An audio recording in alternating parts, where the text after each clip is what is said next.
Good morning students. आज हम आपको ठोस अवस्था में निविड़ संकुलित संरचनाएं पढ़ाएंगे। निविड़ संकुलित संरचनाएं क्या होती हैं? अभी तक आपने डिफरेंट टाइप की एकक कोशिकाएं यूनिट सेल्स पढ़ी हैं। तो जो एकक कोशिका में उपस्थित अवयवी कणों को ठोस गोले के रूप में समरूप मानते हुए 3 पदों में संरचनाएं निर्मित की जाती हैं। जैसे कि ये अवयवी कण आप देख रहे हैं, एक विमा में निविड़ संकुलन।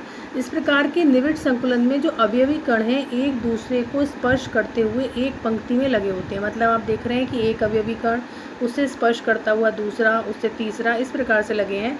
और इस प्रकार की व्यवस्था में एक अवयवी कण के अगल बगल में निकटवर्ती कितने होते हैं? 2। अगर हम इस अवयवी कण को ध्यान में रखें तो इसके अगल बगल में कुल मिला के 2 अवयवी कण इसके संपर्क में होते हैं। तो जब एक लाइन में, सीधी लाइन में सारे अवयवी कण अरेंज हैं तो इस प्रकार के निविड़ संकुलन को हम एक विमा में निर्मित संकुलन कहते हैं। केवल एक डायमेंशन में आगे बढ़ रहे हैं।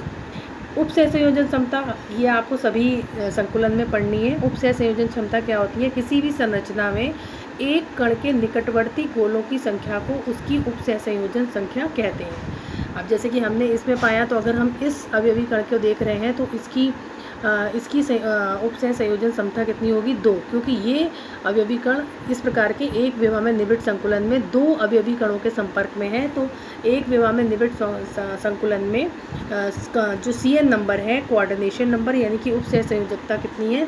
2 है, क्योंकि ये 2 अवयवी कणों के संपर्क में है। फिर दूसरा है द्विविमा में निविड़ संकुलन। द्विविमा में निविड़ संकुलन यानी कि 2 डायमेंशनल। जब अवयवी कण 2 डायमेंशंस में अरेंज, उनका देखना होता है अरेंजमेंट, तो उसे हम द्विविमा में निविड़ संकुलन कहते हैं। सबसे पहले है वर्ग निविड़ संकुलन। इस प्रकार की व्यवस्था में क्या होता है कि जो पहली पंक्ति के जो अवयवी कण होते हैं, जैसे कि बिल्कुल जैसे आपके एक विमा में लगे हुए थे, सेम वैसी ही एक पंक्ति, एक और पंक्ति ठीक इसके इसी पंक्ति के ऊपर लगी हुई होती है। एक अवयवी कण के ऊपर दूसरा अवयवी कण, दूसरे वाले अवयवी के ऊपर इसका दूसरी पंक्ति का दूसरा अवयवी कण एक दूसरे के ऊपर बिल्कुल वैसे ही लगे होते हैं। सेम पंक्तियाँ होती हैं। अगर ये पंक्ति ए है तो दूसरी पंक्ति भी ए ही होती है।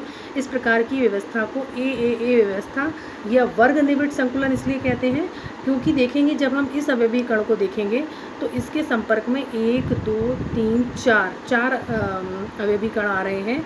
इसकी उपसह संयोजन क्षमता 4 होती है और इसको हम देखेंगे इस तरीके से तो ये एक वर्ग का रूप धारण कर लेता है।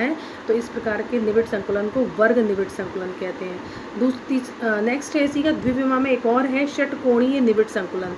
इस प्रकार के निविड़ संकुलन में क्या होता है कि जैसे पहली पंक्ति तो हमने पहले ली थी उसी तरह की पहली पंक्ति है, लेकिन दूसरी पंक्ति के जो अवयवी कण होते हैं वो पहली पंक्ति के अवयवी कणों के बीच में उपस्थित स्थान पर फिक्स हो जाते हैं।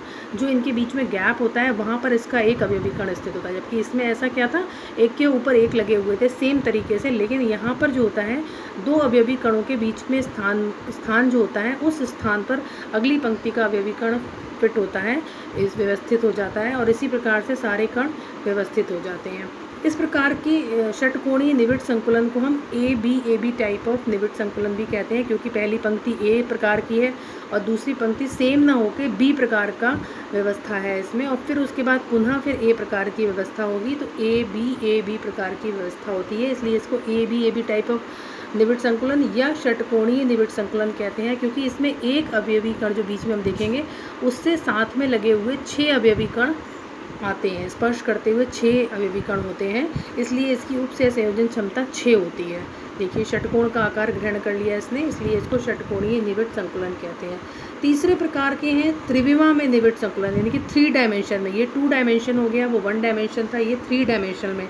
जैसे कि इसमें सबसे पहले त्रिविमा में निविड़ संकुलन जो है वो सबसे पहला जो है द्विविम वर्ग निविड़ संकुलन परतों में त्रिविम निविड़ संकुलन, यानी कि पहले हमने वर्ग निविड़ संकुलन लिया था उसका 2 डायमेंशनल होगा।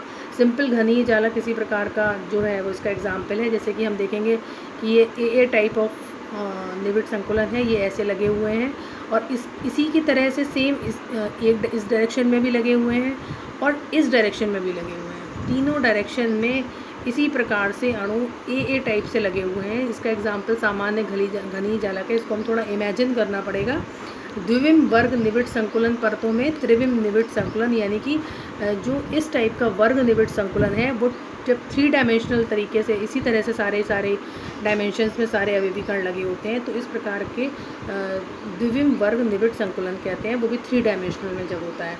ऐसा ही हम द्विविम षटकोणीय निविड़ संकुलन, जब ए बी टाइप का जो व्यवस्था है वो पूरी तरीके से अरेंज हो जाती है 3 डायमेंशन में, तो इस प्रकार के हम उसको कहते हैं द्विविम षटकोणीय निविड़ संकुलन। ये दोनों इमेजिनेशन वाले हैं, मतलब जो आपने यहाँ पर पढ़ा है वही 3 डायमेंशन में एक क्रिस्टल के निर्माण में उस प्रकार से अभिविकरण लगेंगे, केवल इसको इमेजिन करना है, बाकी कुछ नहीं, सेम वैसा ही है, लेकिन आपको 3 डायमेंशन में इसे इमेजिन करना है। तो ये 3 डायमेंशन में है, तो इसे आपको समझना है और आपको इसको याद करना है।